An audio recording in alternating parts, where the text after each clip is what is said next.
I want to be real clear about this because when you talk about martial arts and then you talk about business, there seems to be disconnect sometimes. And the disconnect is that if you're in martial arts, you're not supposed to make money. But if I was in any other business, I would be expected to make money. It's like martial arts is some kind of super duper thing that we're just doing it because we absolutely love to do it, which we do.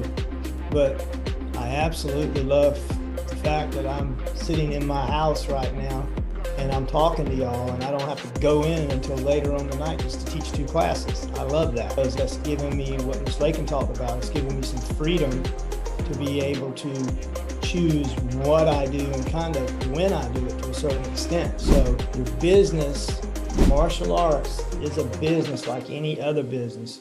And I'm going to dive in. This is the second part of a 2-part series on Dream Big, Achieve More. How to create a vision for your martial arts school that would drive success and growth. Now, what I'm going to do is I'm going to review, and as I review this stuff, I'm not going to stay on it very long, but as I review it, if there's something that you go, oh, well, wait a minute, I got a question. Just, do something. Break in or something. Let me know something, because there's a lot of stuff in here, and we went over a good bit of it last time we met, but that's been 3 weeks ago. So I wanted to make sure we could kind of go over it. So John Maxwell says the leadership is taking responsibility while others are making what? Excuses. Know your why. We went over knowing your why.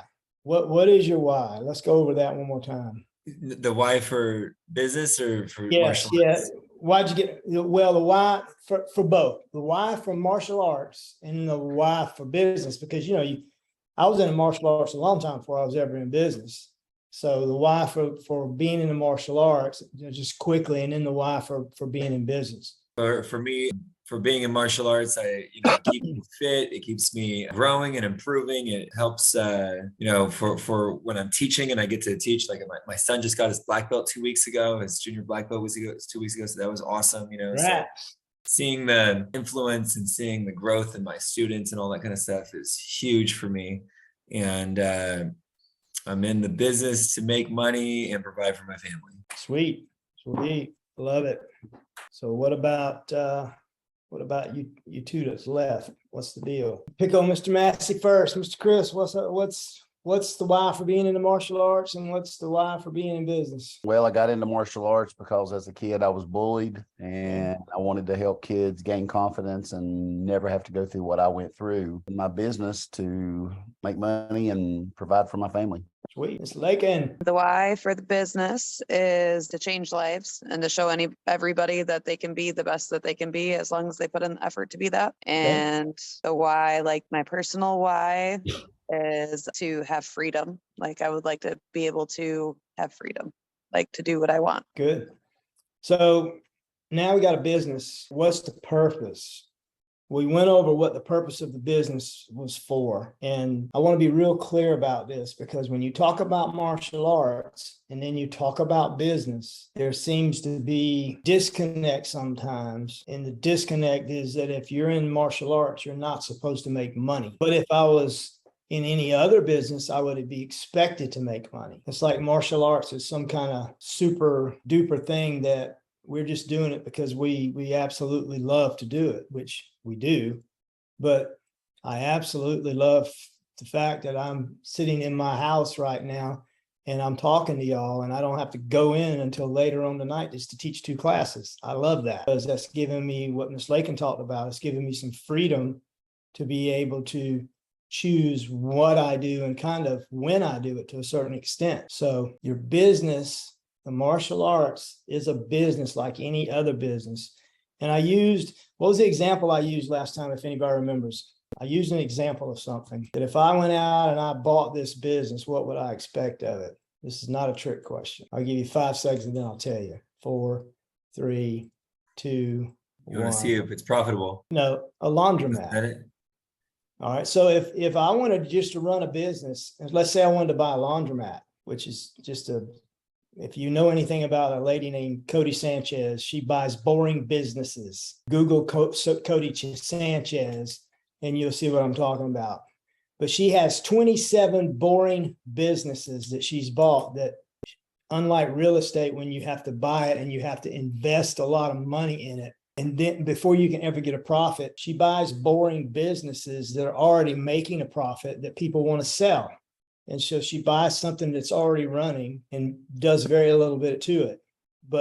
And that's why I kind of said that, because a laundromat's kind of a boring business. Who would ever think of buying a laundromat? I wouldn't have until now when I found all that out, but I wouldn't buy a laundromat. But it's a business. And if you're going to buy a business, it's the same thing as if you're going to run a business. If you're going to buy a laundromat from somebody, you got to make sure it's profitable. You got to look at their P&Ls, and you got to look at their income tax stuff from years and years ago to make sure that they're not pulling a wool over their eyes, so to speak.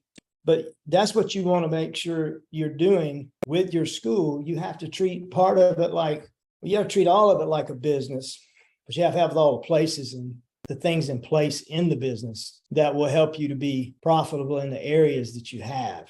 Now, remember, if you have a question, go ahead and throw it out as I move through. So now we know what a business is all about. Let's look at your martial arts business. And we talked about in this part, it's just like the laundromat, which I already said, it's designed to make a profit. And we talked about how is this going to happen? You have to have a foundation to build your business on. What was the foundation? It was two things. Who remembers what the two things were that we talked about?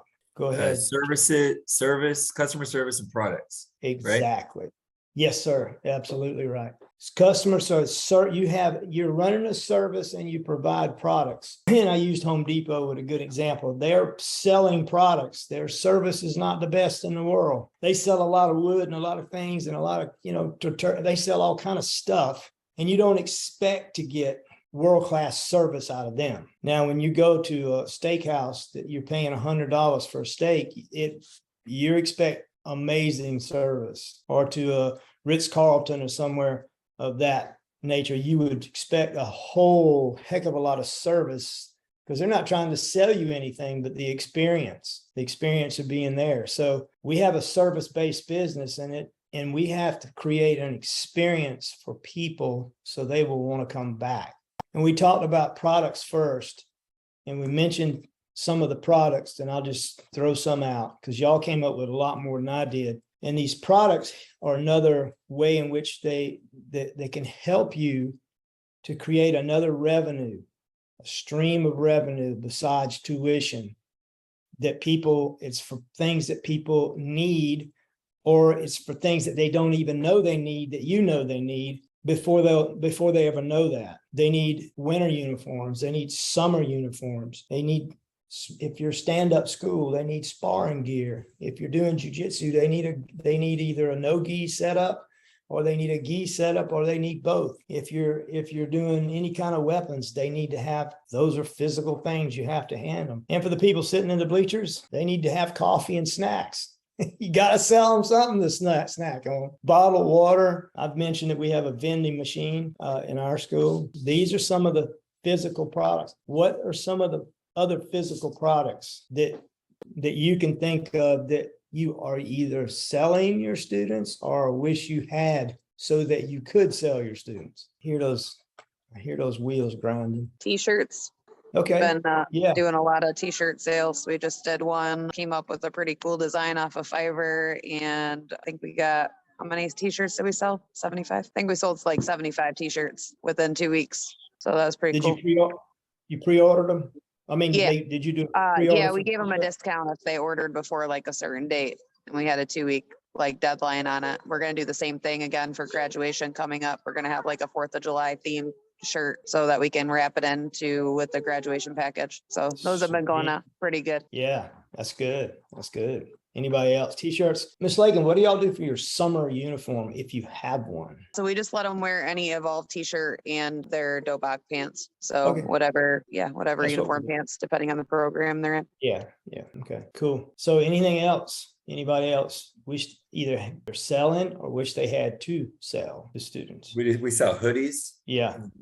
hooded sweatshirts. Oh yeah, Yeah. that's Um, good. We want to sell some water bottles with our logo on it, but we're working on that. Okay. Yeah, those are pretty good. You can for us, we only do hoodies around Christmas time because we're in Augusta, Georgia. I mean, it's not even in December, it's sometimes 70 degrees. So it don't get super cold here like it does up north and other places that you have bad weather and stuff.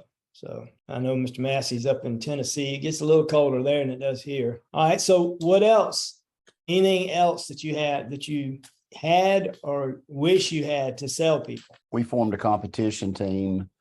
Actually, last spring, we did our first in-school tournament and formed a competition team. Out of that competition team, now we have competition uniforms and now tournament weapons. And so there are things like that. Okay.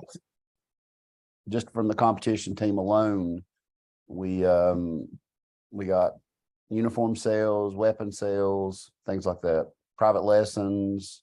Good.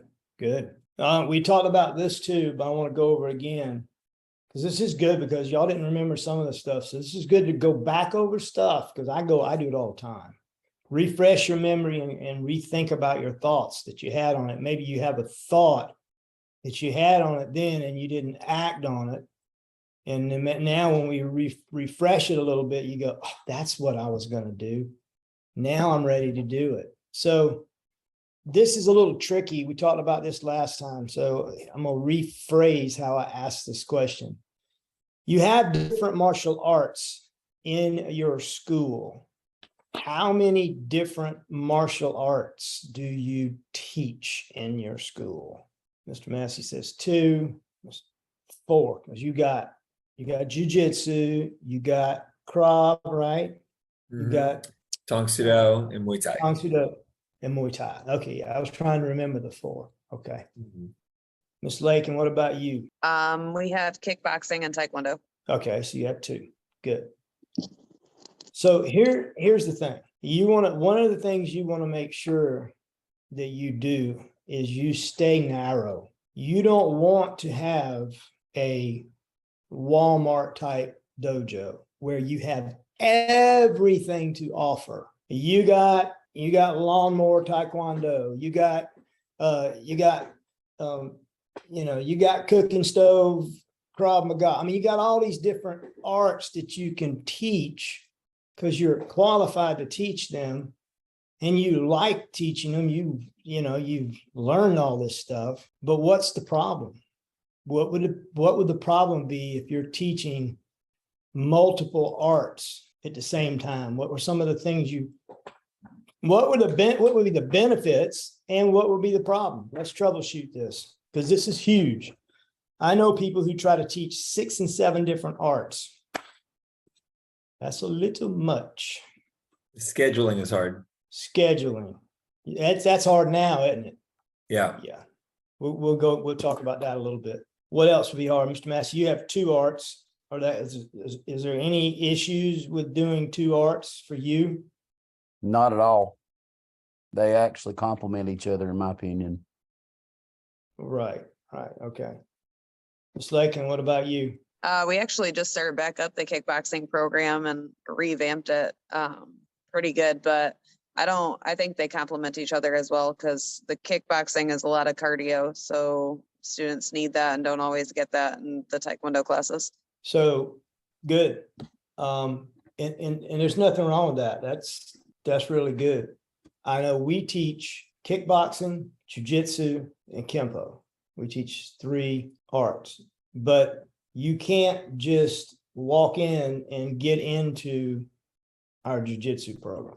You can walk in the door and get in the kickboxing program. You can walk in the door and get in the kempo program. And within the kickboxing program, that's mainly we actually have it for kids. That's an upgrade for kids. We only allow adults like 14 or older to get into the adult kickboxing program just because we don't want to teach small kids the kickboxing.